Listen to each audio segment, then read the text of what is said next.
Hora de Saúde. Oferecimento Oncológica do Brasil, Centro Avançado de Ensino, Pesquisa e Tratamento do Câncer. Macedo Hospitalar, tradição em tecnologia presente nos melhores hospitais da Amazônia.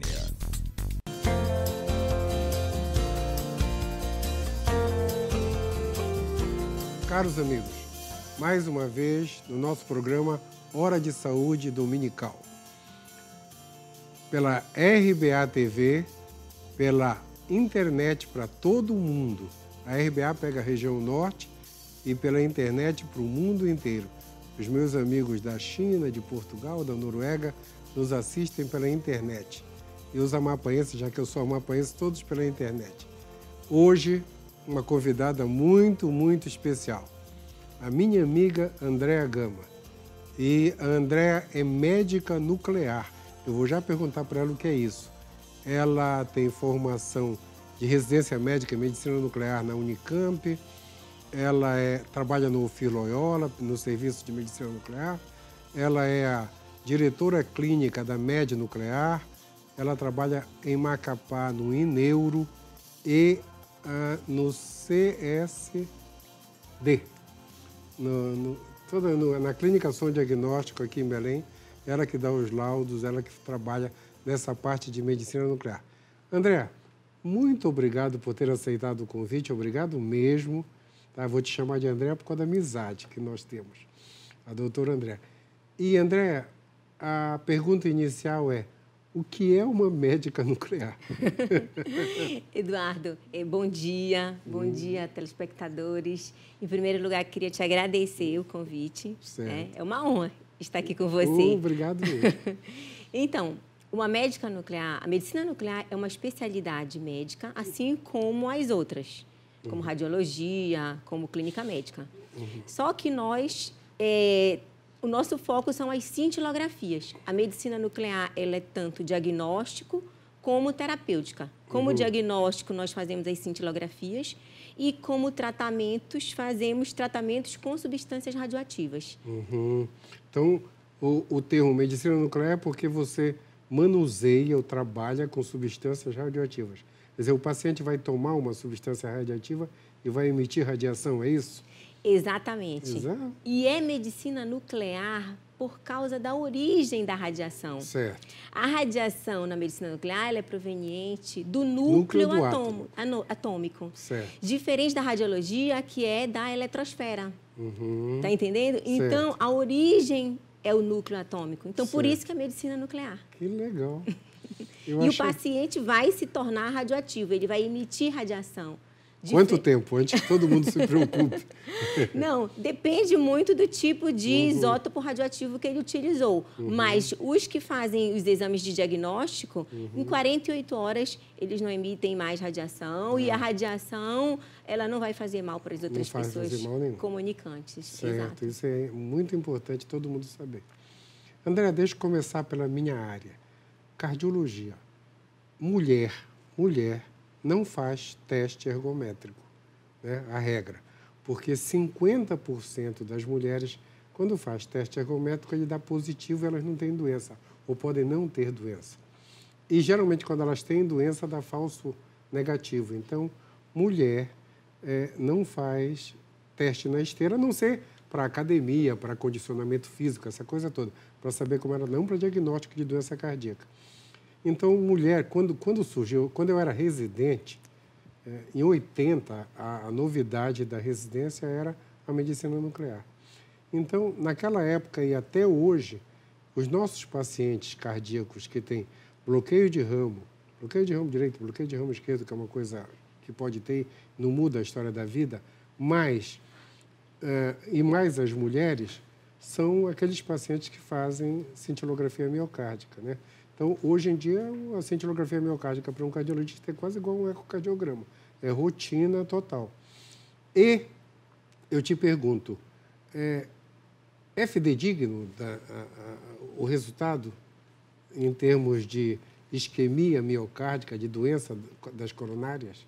Com certeza. Agora, você tem que ter em noção que nós estamos vendo a repercussão funcional daquela circulação coronariana. Certo. Tá entendendo? Então, nós não enxergamos o vaso obstruído como o cateterismo visualiza. Nós enxergamos se existe uma irrigação perfeita para aquele território daquela coronária. Então, é isso que nos dá um valor preditivo, um valor prognóstico muito elevado, porque nós conseguimos dizer funcionalmente como é que está aquela irrigação. É isso que é bem importante também. Agrega um valor no seu diagnóstico e no seu controle do seu paciente. Não, isso é uma maravilha. Eu coloco um stent num paciente, depois de 6 meses, a cintilografia dele negativa, a gente deixa de jogar futebol, se ele quiser, se ele tiver condição para isso. Além do que, é um exame não invasivo. Você não precisa, o paciente não precisa ir para o centro cirúrgico, anestesiado. Então, ele faz mesmo dentro das clínicas. Né? Toma uma injeçãozinha, né? Toma uma pequena radiação. Uma injeçãozinha da substância radioativa. Uma injeçãozinha. Deixa eu te fazer uma pergunta que todo mundo faz. Desencadeia alergia aquele... ou não? Nem um pouco. Nem o índice é 0,001.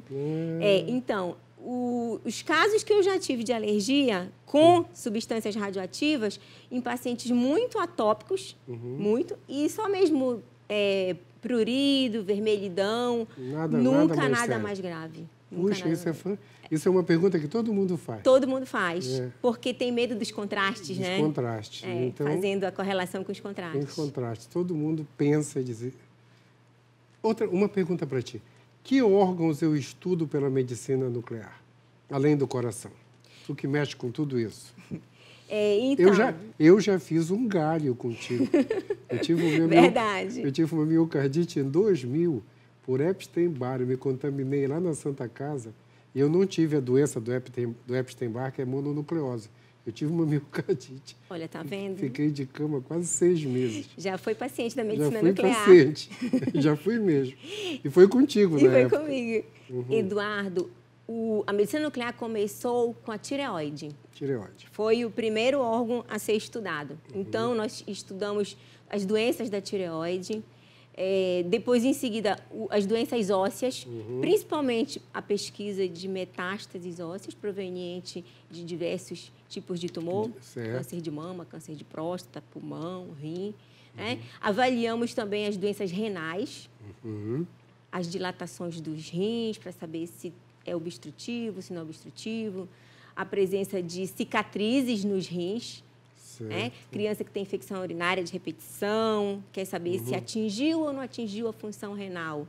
É bem importante. Estudar os refluxos. Avaliamos também a parte gástrica, o refluxo gastroesofágico. Hoje em dia todo mundo tem refluxo, né? A gente não sabe. Você tem sintoma, tosse e não sabe o que é. Então, é muito importante, porque você já direciona o tratamento do paciente. Então, nós fazemos muito exame de refluxo, pesquisa de refluxo gastroesofágico. Certo, eu não sabia disso. Bastante. Porque nós conseguimos, durante 30 minutos, analisar aquele trânsito do estômago se volta para o esôfago. Diferente da endoscopia, que você vai fazer uma análise só. Então, a parte gástrica, isso. Nós temos também os exames cerebrais, avaliação da perfusão cerebral, tanto para as doenças de focos epiléticos. Focos epiléticos. Avaliação do foco epilético. As demências, avaliação das perfusões nas demências. Certo. E também é muito importante que hoje em dia... As demências é o Alzheimer. Todos os tipos. Na verdade, nós não dizemos qual é o tipo de demência. O padrão é mais semelhante a um tipo ou outro. Se é alterações frontais, temporais, parietais, né? Correto. Mas, então, tanto as demências cerebrovasculares, das doenças vasculares, né? Quanto também o Alzheimer. Né? Mas também a parte cerebral é muito importante na pesquisa da morte encefálica. Nós fazemos parte, somos um dos exames do protocolo de morte encefálica. Então, nós avaliamos se existe ou não perfusão naquele cérebro. Que vai fazer parte dos critérios para o paciente entrar no diagnóstico concreto de morte cefálica. Isso é muito utilizado. Eu não sabia disso. Bastante. O Filloyola nós fazemos bastante. E hoje em dia, por causa da doação de órgãos, isso é crucial, né? Crucial. Exatamente. Avaliamos cintilografias dos pulmões para saber embolia pulmonar, inalação e perfusão pulmonar, para avaliação de embolia. Tumores neuroendócrinos, que são raros, também fazemos cintilografia. Ou seja, quase todos os órgãos nós temos cintilografias. Poxa, eu não sabia de tudo isso. Eu não sabia de tudo isso. Eu preciso até cobrar dos meus residentes maior conhecimento, para eles me explicarem maior que a gente mexe muito com o coração. E eu sempre falo, mulher, eu repito isso, mulher não faz teste ergométrico. O primeiro diagnóstico de doença coronária nas pessoas é o homem faz um teste ergométrico, mulher faz uma cintilografia miocárdica. Exato. Né? E isso até o SUS faz, né? Porque Sim, com certeza. Eu consigo, no Barros Barreto, para minhas pacientes, normalmente, não tem problema, eu peço pelo SUS. Sim, quase todos os exames de medicina nuclear são realizados pelo SUS, a maioria. Maioria. Inclusive o PET-CT. PET-CT, o PET scan, que está na moda agora, né? Um dia desse eu estava no clube, alguém lá estava com uma dor na perna, o outro disse, faz um PET scan. Aí, não, doutor Eduardo, o que é que o senhor acha de fazer um PET scan? Está com uma dor na perna. Eu disse, não, calma que está distante de ser um tumor. O PET scan, eu vou te falar como leigo aqui. Eu sempre falo aqui que eu tenho uma vizinha que ela faz umas perguntas para mim que de vez em quando eu não sei.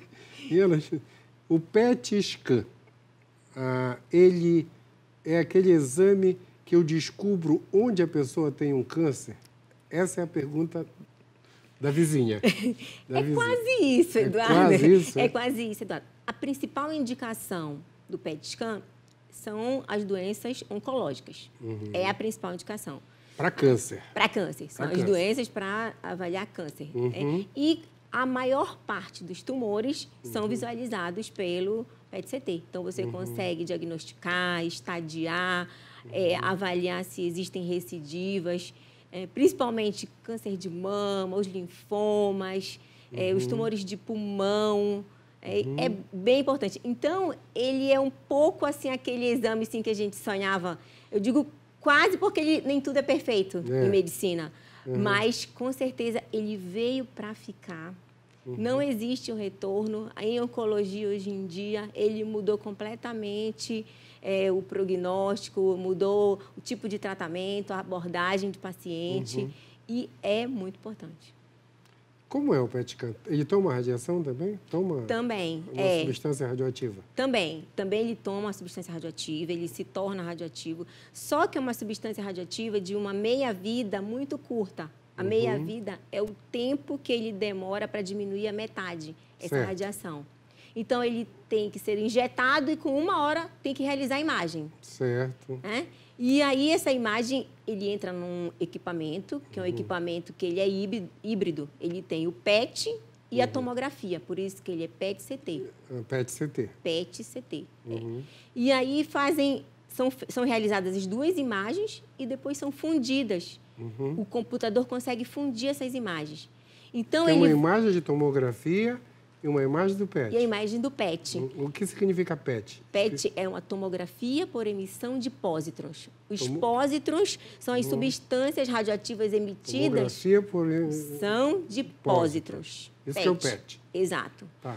E os pósitrons são as substâncias radioativas que são emitidas através dos radiofármacos de meia-vida curta. Certo. Para bem aí nos radiofármacos de meia-vida curta, que a gente vai dar um intervalinho e já voltamos. Um instantinho só, tá, pessoal?